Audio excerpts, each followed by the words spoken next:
అగాధ జలములపై కమ్మి ఉండెను, దేవుని ఆత్మ అల్లాడుచుండెను అని రాయబడి ఉంది వాక్యం.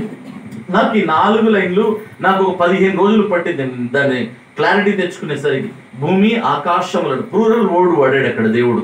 కానీ దాని కింద చూస్తే భూమి నిరాకారంగా ఉన్నది ఒకటి, రెండవది శూన్యముగా ఉండెను, మూడవది చీకటి అగాధ జలములపై కమ్మి ఉండెను అని రాయబడి ఉంది. ఒకటి నిరాకారంగా ఉన్నది చూసినప్పుడు దేవుడికి ఫీలింగ్ చాలా తక్కువగా ఉంది. రెండవది శూన్యమైనటువంటి దాన్ని చూసినప్పుడు కూడా కొంచెం బాధపడ్డాడు. కానీ థర్డ్ వన్, మూడోది ఏంటి? చీకటి. ఎప్పుడైతే ఆ ప్రాంతమును కమ్మి ఉన్నదాన్ని చూశాడో అది చూసినప్పుడు దేవుడు ఏమన్నాడంట? దేవుని ఆత్మ అల్లాడిపోయింది అని వాక్యం అక్కడ ఉంది ప్రియులరా. ఒకటి శూన్యము, రెండవది ఏంటది? నిరాకారము, మూడవది చీకటి. చీకటిని చూసినప్పుడు బాగా దేవుని ఆత్మ అల్లాడిపోయింది. దేవుడి ఆత్మ అల్లాడిపోతే ఏం చేస్తాడు దేవుడు? నన్ను తల్లి గర్భంలో వేసింది దేవుడే అని చెప్పానుగా, రెండవసారి పుట్టించింది కూడా దేవుడే అని చెప్పానుగా. ఒకసారి పుట్టించినప్పుడు నేను తల్లి గర్భంలో నుంచి శ్రేష్ఠుడిగా బయటికి వచ్చాను. బయటికి వచ్చిన నన్ను దేవుడు చూశాడు. చాలా పవిత్రంగా నన్ను పెంచుతున్నారు.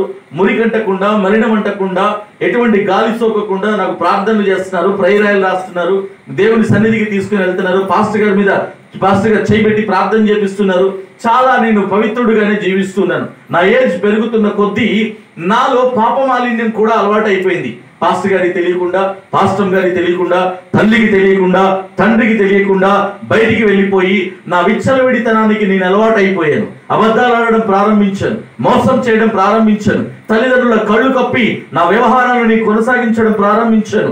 ఇంట్లో దేవునికి పేరు చెప్పుకొని అబద్ధాలు చెప్తూ ఉన్నాను. ఫ్రెండ్స్ తో పాటు సినిమాలకు వెళ్తున్నాను. అనేకమైనటువంటి కూడుకోకూడని ప్లేసుల్లో నేను కూడుకుంటున్నాను. అనేకమైనటువంటి వ్యవహారాలు నా మధ్యలో మెదిలిపోయాయి. ఎందుకో దేవుడు ఒకసారి నా కుమారుడైన ఫిలిప్పును చూడాలి అని అనుకున్నాడు. ఆయన వచ్చి చూశాడు. నా మీద ఏం కనపడుతుందంటే దేవునికి చీకటి కమ్మి ఉండడం కనపడింది. నా కుమారుడు పాడవలసిన వాడు, నా కుమారుడు వాక్యం చెప్పవలసిన